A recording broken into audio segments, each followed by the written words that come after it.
কোঠা আন্দোলনে ছাত্রদের পাশে অভিভাবক হয়ে দাঁড়ালেন মঞ্জুর আল মতিন।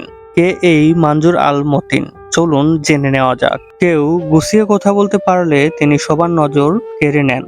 আর সে গুছিয়ে কথা বলা যদি হয় সত্য ও ন্যায় ইনসাফের পক্ষে, তখন তিনি হয়ে ওঠেন সকলের প্রিয় পাত্র।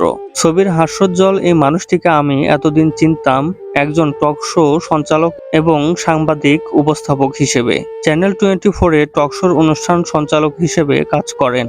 কত চমৎকারভাবে কথা বলেন তিনি।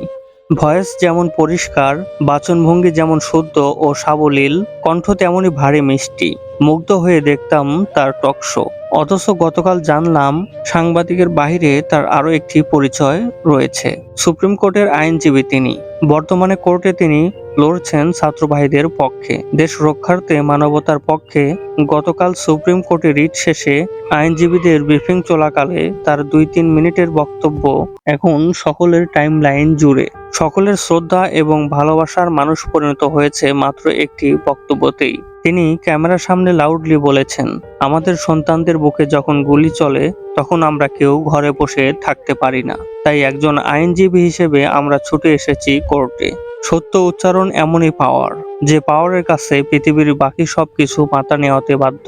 এই সত্য উচ্চারণই আপনাকে চেনাবে মানুষ হিসেবে, এনে দিবে পৃথিবীর তাবৎ সম্মান।